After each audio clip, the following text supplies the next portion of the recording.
இந்த வீடியோலையும் கொஞ்சம் புரிஞ்சுக்கிடுங்க. நீங்கள் தவறான கொள்கையில் போகிறவன், தவறான நடவடிக்கையை பண்ணுறவன் கண்டிப்பாக தண்டனை அனுபவிச்சே ஆகணும் அப்படின்றது ஒரு முழுமையான ஒரு குற்றச்சாட்டை வச்சு தான் நான் பேசுகிறேன். இப்போ தவறாக ஒரு குடும்பத்தையே அழித்து 2 குழந்தைங்களுடைய வாழ்க்கை எதிர்காலத்தையும் பாதிக்கப்படுற அளவுக்கு பண்ணவன் நாளைக்கு எத்தனை குழந்தைகளோட எதிர்காலத்தை பாதிக்கப்பட விட போகிறான்னு ஆண்டவனுக்கே தெரியாது.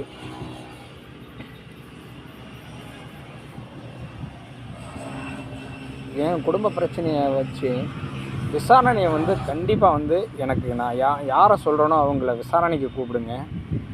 விசாரணை கடுமையாக இருந்துச்சுன்னு வச்சுக்கோங்க. உண்மையிலே நான் நேர்மையானவன். என்னோடய நேர்மை ஜெயிக்கணும் அப்படின்றதுக்காகத்தான் நான் இவ்வளோ தூரம் போராடுறேன், இவ்வளோ தூரம் வீடியோ போடுறேன். இல்லைன்னா நான் வீடியோ போட அவசியமே இல்லை. என்னோடய நேர்மை தவறாக இருந்துச்சு அப்படின்னா நான் அவங்கள வச்சே நான் எப்படியோ நான் பண்ணிட்டு போயிருந்திருப்பேன். நான் ஒளிஞ்சு மறந்து வெளிஞ்சு போயிருந்திருப்பேன். நான் ஒளிய விரும்பலை. எனக்கு உண்மை இருக்குது, என் நெஞ்சில் தைரியம் இருக்குது. அதனால் நான் போராடி பேசுகிறேன். தயவு செஞ்சு நான் கும்பிட்றேன், காலத்தொட்டு கும்பிட்றேன்.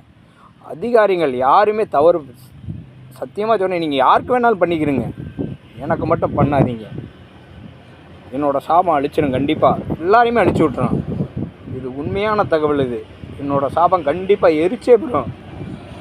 அவ்வளோ வேதனையில் பேசிகிட்டு இருக்கேன். புரிஞ்சுக்கிறேங்க. என்னைய அதிகாரிகள் தவறு பண்ணாதீங்க. தயவு செஞ்சு என் விசாரணையை கண்டிப்பாக எடுங்க. எடுத்தால் தான் எனக்கு சொல்யூஷன் கிடைக்கும். இல்லைன்னு நான் ஓய மாட்டேன். கண்டிப்பாக உண்மையானவங்க, நேர்மையானவங்க. இழப்பு எனக்கு, என் பிள்ளையே எனக்கு எதிராக கொண்டு வந்து நிப்பாட்டுறாங்கன்னா இழப்பு எனக்குங்க. கண்ணால் பார்த்துருக்கேங்க, நான் கண்ணால் பார்த்துட்டேன்னா.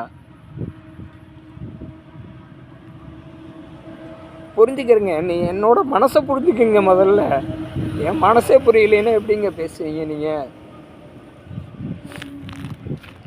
ஒரு அதிகாரிகிட்ட போய் பேசணும் அப்படின்னா உடனே கூப்பிடுங்க. அவங்கள கூப்பிட்டு அந்த இடத்துல சொல்யூஷன் பாருங்கள். சொல்யூஷன் பார்த்து எஃப்ஐஆரை போடுங்க, கோர்ட்டுக்கு அனுப்புங்க. கோர்ட்டில் நான் பேசிக்கிறேன், எனக்கு ஆதாரம் வச்சுருக்கேன், கோர்ட்டில் நான் கொடுக்குறேன் அவங்ககிட்ட. நான் அன்னைக்கே செத்துறேன்னு என்னங்க பண்ணுவீங்க? எல்லாம் முடிச்சுட்டு அவங்கவுங்க வேலையை பாட்டு போயிடுங்க. நேர்மையானவனை இழந்துருப்பீங்கங்க. அதை மட்டும் ஏங்க பண்ண மாட்டேங்கிறீங்க? எல்லாருக்குமே பண்ணுங்க. அதை உடனே கூப்பிடுங்க, விசாரிங்க. யார் மேலே தவறு இருக்குன்னு பண்ணுங்க. நேர்மையானவங்கள ஏன் இழக்கிறீங்கன்னா எல்லாருமே இழந்துருவீங்க. நேர்மையானவங்கள வயிற்றுச்சலாக இருக்குங்க எனக்கு. நீங்கள் பண்ணதெல்லாம் நேர்மையானவங்கள பூரா இழந்துறீங்க. சாலக்கிராம ஸ்டேஷன் மேலே தவறு இருக்குங்க. நான் முழுக்க சொல்லுவேன், ஸ்டேஷன் மேலே தவறு இருக்குது. நீங்கள் அன்றைக்கே கூப்பிட்டு பெட்டிஷன் கொடுத்தது அவங்க தான். சம்பவம் நடந்துருச்சு, நடந்த உடனே வாரேன் உங்ககிட்ட. அவங்க வர்றாங்க, ஃபஸ்ட்டு பெட்டிஷன் கொடுக்குறாங்க என்னை ஆஃப் பண்ணுறதுக்கு. அன்றைக்கி நைட்டே 2 பேர் அடிக்கிறான். அன்றைக்கி நைட்டே பெட்டிஷன் கொடுக்க வர்றதுக்கு முன்னாடியே 2 பேர் அடிக்கிறான். உங்களுக்கு தகவல் சொல்லாமல் எப்படிங்க அடிப்பாங்க என்னைய?